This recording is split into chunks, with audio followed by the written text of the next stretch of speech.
মৰমৰ ছাত্ৰ ছাত্ৰীসকল পোনপ্ৰথমে মোৰ ইউটিউব চেনেলটোলৈ তোমালোকক স্বাগতম জনাইছোঁ। আজি আমি চাম অনুশীলনী 7.3 5 নম্বৰ প্ৰশ্নটো চাম। আগৰ ভিডিঅ'ত আছে, তোমালোকে তাৰ পৰা চাব পাৰিবা। 5 নম্বৰত কি কৈছে? ABC এটা সমদ্বিবাহু ত্ৰিভুজ য'ত AB সমান AC আৰু AP লম্ব BC আঁকি দেখুওৱা যে B কোণ সমান C কোণ। প্ৰথম আমি সমদ্বিবাহু ত্ৰিভুজটো আঁকি লওঁ। প্ৰথম আমি ABC এটা সমদ্বিবাহু ত্ৰিভুজ আঁকিলোঁ। এতিয়া এই AB সমান AC হ'ব আৰু AP লম্ব BC, তাৰমানে AP এই BCৰ ওপৰত লম্ব আছে। আমি লিখিম এতিয়া দিয়া আছে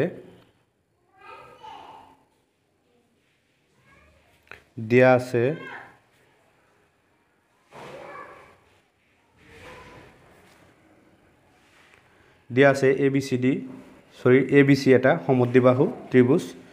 ABC এটা সমদ্বিবাহু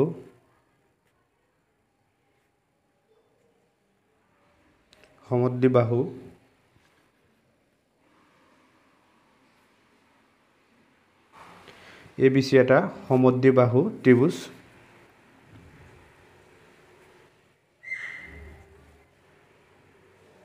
য'ত AB সমান AC, AB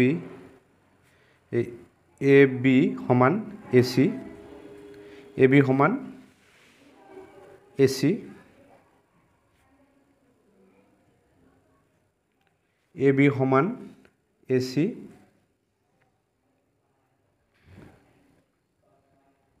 এতিয়া আমাৰ প্ৰমাণ কৰিব লাগে।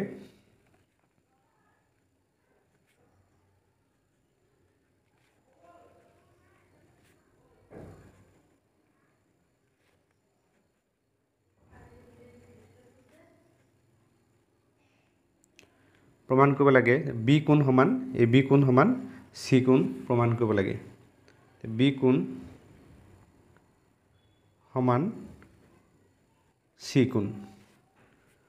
অংকন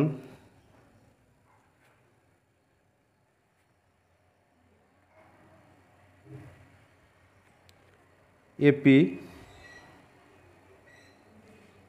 লম্ব BC অংকন কৰা হ'ল।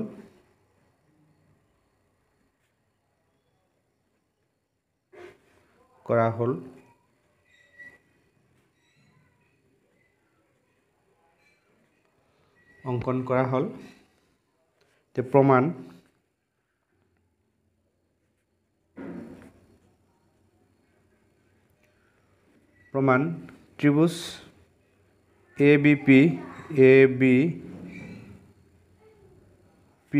আৰু ত্ৰিভুজ ACP ABP ত্ৰিভুজ আৰু ACP আমি পাম অতিভুজ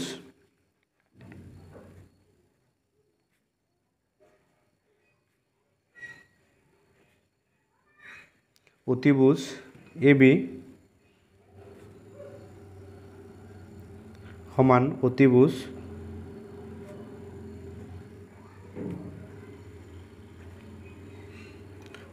AB সমান অতিভুজ AC। AP সমান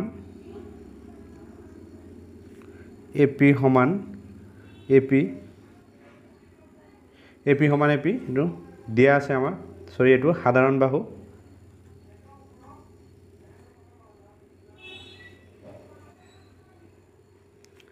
বাহু। এইটো অতিভুজ AB সমান অতিভুজ AC, এইটো দিয়া আছে বুলি লিখিব পাৰি।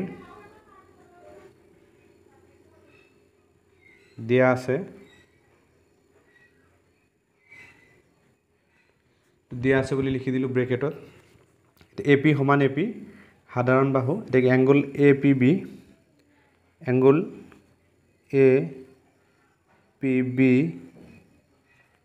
সমান এংগল APC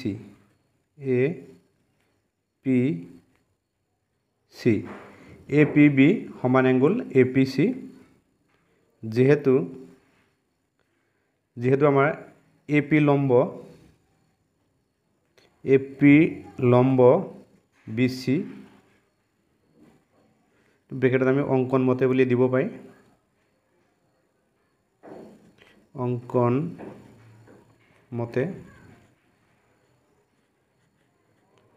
অঙ্কন মতে থেকে ত্ৰিভুজ ABP সৰ্বাংগসমূহ ত্ৰিভুজ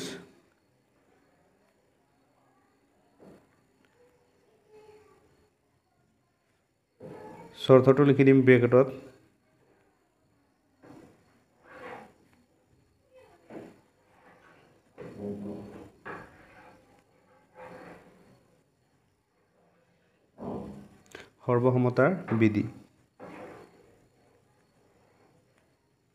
সৰ্বসমতাৰ বিধি এটাকে এংগল B সমান কি হবে এংগল C তাহলে B কোণ সমান C কোণ এংগল B সমান এংগল C এটো হ'ব CPCT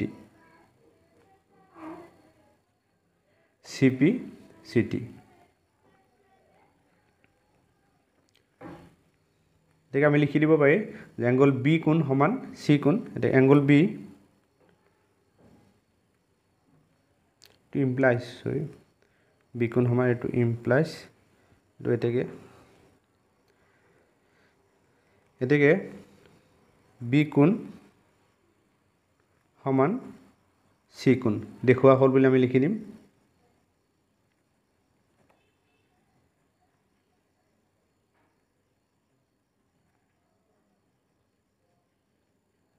দেখুৱা হ'ল এটোৱে দেখুৱাব দিছিলে